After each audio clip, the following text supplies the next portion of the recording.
इस मूवी की शुरुआत में हम एक सीधे साधे से दिखने वाले एक मोटे से आदमी को देखते हैं जिसका नाम टी राइफल है। ये आदमी दिखने में ही सिर्फ सीधा साधा सा है, असल में ये थाईलैंड का सबसे खतरनाक और सबसे पॉपुलर शार्प शूटर है। पुलिस के साथ साथ पूरा थाईलैंड इसे सिर्फ इसके नाम से जानता है, इसके चेहरे से कोई भी इसे नहीं पहचानता, क्योंकि ये लोगों को कॉन्ट्रैक्ट पर मारता था और हर कॉन्ट्रैक्ट में ये अपना हुलिया बदल कर जाता था। लेकिन इसकी सबसे बड़ी प्रॉब्लम ये थी कि इसे प्री मैच्योर इजैकुलेशन की बीमारी थी, जिसकी वजह से जब भी कोई भी लड़की इसे टच करती थी तो ये कुछ ही देर बाद ठंडा पड़ जाता था। खैर, इसे आज एक क्रिस नाम की लड़की को मारने का कॉन्ट्रैक्ट मिला था, जिससे ये एक तरफा प्यार करता था। क्रिस अपने बॉयफ्रेंड के साथ अपने घर में थी। इसने जब उसे मारने के लिए निशाना लगाया तो ये उसका चेहरा देखकर पिघल गया, क्योंकि ये क्रिस से सच्चा प्यार करता था, जिसकी वजह से इसने ना चाहते हुए भी गोलियां तो चलाई, लेकिन वो गोलियां किसे लगी ये बात हमें नहीं पता चली। फिर हमें 15 दिन पहले का सीन दिखाया जाता है। हम टी राइफल को देखते हैं जिसने अपने घर में अपना हुलिया बदला, जिसके बाद वो रात के समय एक कॉल गर्ल को अपने घर ले आया, जिसके साथ वो फिजिकल होने की बजाय फालतू की बातें करने लगा। उसकी बातें सुनकर वो लड़की भी सोच में पड़ गई कि आखिर इस बेवकूफ ने मुझे किस बात के पैसे दिए हैं। जिसके बाद फाइनली टी राइफल ने जब उसके साथ कुछ करने की कोशिश की तो उस लड़की ने जैसे ही उसे टच किया तो उसके टच करते ही टी राइफल पूरी तरह ठंडा पड़ गया, जिसकी वजह से वो कुछ नहीं कर पाया। फिर अगले दिन रनिंग करते वक्त उसने पहली बार एक डांस क्लास में क्रिस को देखा, जिसे देखते ही उसे क्रिस से प्यार हो गया। लेकिन उसे पता था कि उसकी बीमारी की वजह से कोई भी लड़की उसके साथ नहीं टिक सकती। उसे लगा कि अगर वो क्रिस को पटाता है तो जैसे ही क्रिस को उसकी बीमारी के बारे में पता चलेगा तो क्रिस भी उसे छोड़कर चली जाएगी। और इसी टेंशन में फिर वो रात को एक बार में गया, जहां पर उसने काफी देर तक ड्रिंक करी। फिर थोड़ी देर बाद वहां पर अचानक से क्रिस भी आ जाती है, जिसे देखते ही टी राइफल अपना मुंह छुपाने लगा, क्योंकि वो अपनी बीमारी की वजह से बहुत ज्यादा शर्मिंदगी महसूस कर रहा था। लेकिन फिर क्रिस ने ही उससे लाइटर लेने के बहाने उसको टच कर दिया, जिसकी वजह से टी राइफल जो नहीं चाह रहा था वही हो गया। उसकी पैंट गीली हो गई और वो वहां से सीधा बाथरूम में भाग गया। फिर अगले दिन वो एक डॉक्टर से मिलने गया जो सेक्सुअल बीमारियों का इलाज करने के लिए फेमस था। टी राइफल ने उसे अपनी प्रॉब्लम बताई, जिसके बाद उस डॉक्टर ने उसे एक दवाई रिकमेंड करी। लेकिन टी राइफल ने उस दवाई को पहले से ही बहुत खाया था और उसे इस दवाई से कोई भी फर्क नहीं पड़ा था। जिसके बाद फाइनली उस डॉक्टर ने उसे एक दूसरी दवाई दी, जिसे उसने खुद यूज किया था, जिसको यूज करने से उसकी खुद की टाइमिंग बढ़ गई थी। लेकिन ये दवाई 1.5 लाख के आसपास की थी, जो टी राइफल के लिए बहुत ज्यादा महंगी थी। लेकिन टी राइफल अपनी बीमारी की वजह से बहुत ज्यादा परेशान था, इसी वजह से उसने बिना पैसों की परवाह किए उस दवाई को खरीद लिया। और फिर घर जाकर उसने उस दवाई को बड़ी उम्मीदों के साथ पिया कि शायद इसको पीने से उसकी बीमारी ठीक हो जाएगी और उसकी टाइमिंग भी बढ़ जाएगी। लेकिन ऐसा कुछ नहीं हुआ, बल्कि सब उल्टा हो गया। वो पहले जब किसी लड़की को देखता था तो उसे थोड़ी बहुत एक्साइटमेंट होती थी, लेकिन अब इस दवाई को पीने के बाद वो एक्साइटमेंट होनी भी बंद हो गई। फिर अगले दिन वो दोबारा से उस डॉक्टर के पास जाता है और उसको बताता है कि पहले तो लड़कियों को देखने के बाद थोड़ी बहुत एक्साइटमेंट होती भी थी, लेकिन इस दवाई को पीने के बाद अब सब कुछ खत्म हो गया। ये बताने के बाद उसने उस डॉक्टर से अपने पैसे मांगे, क्योंकि ये दवाई बहुत ज्यादा महंगी थी, जिसका उसे कुछ भी फायदा नहीं हुआ था। लेकिन वो डॉक्टर उसे पैसे देने से मना करने लगा, क्योंकि वो रियल में कोई डॉक्टर नहीं था, बल्कि एक फ्रॉड आदमी था। उसने टी राइफल को डराने के लिए उसे अपनी गन दिखाई, जिसका मतलब था कि अगर टी राइफल ने उससे अपने पैसे मांगे तो वो उसको गोली मार देगा। लेकिन उस बेचारे डॉक्टर को नहीं पता था कि उसके सामने कौन बैठा है। फिलहाल तो टी राइफल वहां से चला गया, लेकिन उसने उसी दिन अपने गन की मदद से उस डॉक्टर को शूट करके खत्म कर दिया। एंड शाम को जब पुलिस इन्वेस्टिगेट करने आई तो उन लोगों को जो सबूत मिले, उन सबूत से यह साबित हो गया कि इस डॉक्टर की हत्या करने वाला कोई और नहीं बल्कि टी राइफल है। अगले दिन क्रिस का जन्मदिन था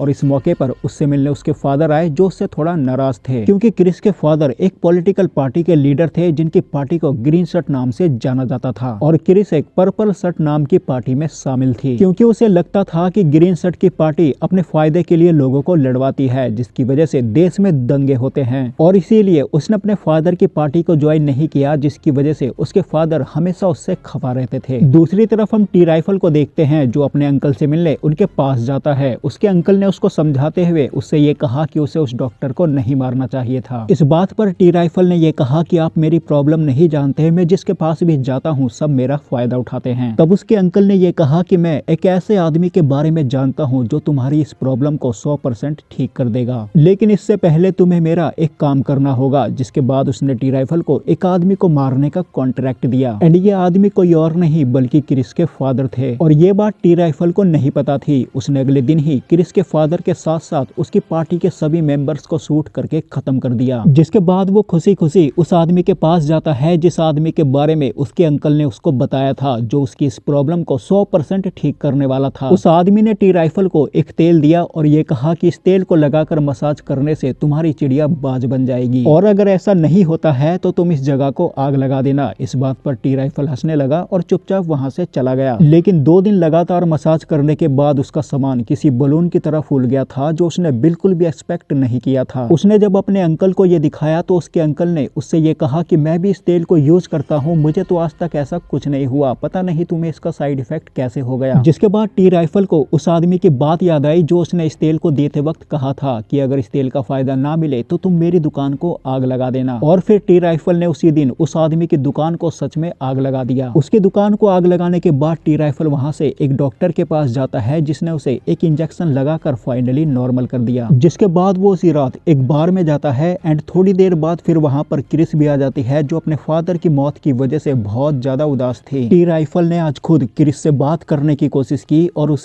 अपना फेक नाम बताया। उसने क्रिस को अपना नाम मार्क बताया था, लेकिन उसी दौरान वहां पर क्रिस का बॉयफ्रेंड आ जाता है, जिसको क्रिस ने टी राइफल से मिलवाया। उसके बॉयफ्रेंड से मिलने के बाद टी राइफल वहां से खुद ही चला जाता है और फिर उसी रात उसे अपने अंकल की तरफ से एक कॉन्ट्रैक्ट मिला, जिसे देखकर वो हैरान हो गया, क्योंकि इस बार उसे किसी और को नहीं बल्कि क्रिस को ही मारने का कॉन्ट्रैक्ट मिला था। टी राइफल बेचैन होने लगा। उसने तुरंत ही अपने अंकल को कॉल करके उससे ये पूछा कि आखिर किसने क्रिस को मारने का कॉन्ट्रैक्ट दिया है। एंड फिर अगले दिन उसके अंकल ने उसको ये बताया कि ये कॉन्ट्रैक्ट एक औरत ने उसे दिया है, जो एक बहुत बड़ी माफिया है। दरअसल क्रिस का जो बॉयफ्रेंड है असल में वो उस औरत का हस्बैंड है और इसीलिए वो औरत क्रिस को मरवाना चाहती थी। लेकिन टी राइफल ने क्रिस को मारने की बजाय उसके बॉयफ्रेंड को ही शूट करके खत्म कर दिया और इस चीज से क्रिस भी खुश थी, क्योंकि उसे भी उसके मरने के बाद ही उसकी सच्चाई पता चली कि वो शादीशुदा था। उसने आज तक सिर्फ क्रिस से झूठ बोला था और इसकी वजह से क्रिस का भरोसा टूट गया था। उसने डिसाइड किया कि अब से वो भी लोगों के साथ टाइम पास करेगी, क्योंकि दुनिया का कोई भी लड़का उससे सच्चा प्यार नहीं कर सकता। इसी बात पर टी राइफल ने उसे प्रपोज कर दिया और उससे ये कहा कि वो उससे सच्चा प्यार करता है एंड वो बाकी मर्दों जैसा बिल्कुल भी नहीं है। लेकिन क्रिस ने उसके सामने एक शर्त रखी। उसने उससे ये कहा कि पहले तुम्हें मेरे साथ एक रात गुजारनी होगी, तभी मैं हाँ कहूंगी। ये बात सुनकर टी राइफल वहां से चला जाता है, क्योंकि उसकी बीमारी की वजह से वो ऐसा नहीं कर सकता था। जिसके बाद वो वहां से एक कॉल गर्ल के पास जाता है, जिसने उसे वाइग्रा की कुछ गोलियां दी और उससे ये कहा कि उसके पास जितने भी कस्टमर आते हैं वो सभी लोग यही खाते हैं, जिसकी वजह से उनकी टाइमिंग बढ़ जाती है। ये सुनकर टी राइफल ने 5-6 गोलियां एक साथ खा ली, जिसका नतीजा ये निकला कि उसे एक और नई बीमारी लग गई। अब वो किसी भी हॉट लड़की को देखता था तो उसे दौरे पड़ने लगते थे। इधर क्रिस को अपनी फ्रेंड से यह जानकारी मिली कि टी राइफल एक योहान नाम के आदमी को मारने के लिए उसी के जन्मदिन पर आने वाला है। क्रिस अपने फादर की मौत का बदला लेना चाहती थी, इसीलिए वो काफी समय से टी राइफल को ढूंढ रही थी। लेकिन टी राइफल को किसी ने देखा नहीं था, इसी वजह से उसे उसके बारे में ज्यादा जानकारी नहीं मिल पाई। फिर कुछ दिनों बाद टी राइफल योहान को मारने के लिए वेटर बनकर उसके घर गया, क्योंकि योहान ने अपने जन्मदिन की पार्टी अपने घर पर ही रखी थी और उसने वहां पर कुछ फीमेल डांसर को भी बुलवाया था, जिसमें क्रिस और उसकी फ्रेंड्स भी शामिल थी। क्रिस भी यहाँ पर डांसर बनकर सिर्फ टी राइफल के लिए आई थी, ताकि मौका मिलते ही वो टी राइफल को मार सके। खैर थोड़ी देर बाद पार्टी शुरू हुई और टी राइफल योहान को मारने के लिए उसके पास गया। लेकिन उसी दौरान वहां पर अपनी फ्रेंड्स के साथ क्रिस आ जाती है, जो डांस करने लगती है एंड उसको इस कपड़ों में डांस करते हुए देख टी राइफल को दौरे पड़ने लगे और उसका सारा प्लान खराब हो गया। जिसके बाद वो सीधा हॉस्पिटल में पहुंचा एंड फिर अगले दिन जब उसकी आंख खुली तो उसने अपने बगल में क्रिस को दोबारा देखा, जो उसका होश में आने का वेट कर रही थी। उसने क्रिस को देखते ही अपना मुंह घुमा लिया और उसे वहां से जाने को कहने लगा। इस बात से क्रिस को लगने लगा कि टी राइफल गे है। उसने उससे ये कहा कि अगर आज रात को वो उससे मिलने नहीं आया तो वो समझे कि मार्क गे है। अब टी राइफल को क्रिस के सामने ये साबित करना था कि वो गे नहीं है। इसी वजह से वो उसी दिन एक बाबा के पास जाकर उसको अपनी प्रॉब्लम बताता है, जिसके बाद उस बाबा ने टी राइफल से आंख बंद करने को कहा और जैसे ही टी राइफल ने आंख बंद करी तो उस बाबा ने एक जार के अंदर सूसू करके उसे थमा दिया और कहा कि बेटा इसे दिन में 2 बार पीना, इससे तुम्हारी सारी प्रॉब्लम दूर हो जाएगी। और घर आने के बाद टी राइफल ने उसे भी पी लिया और उसके पीने के बाद उसकी प्रॉब्लम सच में ठीक हो गई। काफी भटकने के बाद फाइनली उसकी प्रॉब्लम ठीक हो गई थी। इसी वजह से टी राइफल बहुत खुश था। वो उसी शाम सीधा क्रिस से मिला, जिसके बाद वो उसके साथ सीधा उसके घर गया, जहाँ उसे एक सच्चाई पता चली। उसे पता चला कि उसने कुछ दिनों पहले जिस आदमी को मारा था वो आदमी कोई और नहीं बल्कि क्रिस के फादर थे और तब से ही क्रिस अपने फादर के कातिल को मारने के लिए उसे ढूंढ रही है। अब ये सच्चाई जानकर टी राइफल वहां से भाग गया और रास्ते में अपनी किस्मत को कोसते हुए बहुत रोया। फिर अगले दिन वो जब सूसू करने गया तो उसे मालूम पड़ा कि उसकी चिड़िया पूरी तरह गायब हो गई, जो एक दिन पहले पहले पूरी तरह ठीक थी। जिसके बाद वो दोबारा से उसी बाबा के पास जाता है और उसको सारी बात बताता है, जिसको सुनकर उस बाबा ने उससे ये कहा कि उसको पीने के बाद उसे रोना नहीं चाहिए था, उसके रोने की वजह से ही ये प्रॉब्लम हुई है। अब इसे ठीक करने का सिर्फ एक ही तरीका है, अब टी राइफल को वो दवाई खानी होगी जो दवाई उस बाबा की पोटी से बनी है। ये सुनकर टी राइफल नाराज होकर वहां से चला जाता है, जिसके बाद वो उस बाबा को भी शूट करके खत्म कर देता है। फिर अगले दिन क्रिस की फ्रेंड ने उसे एक सीसीटीवी फुटेज दिखाई जिसके अंदर टी राइफल अपनी गाड़ी के साथ खड़ा था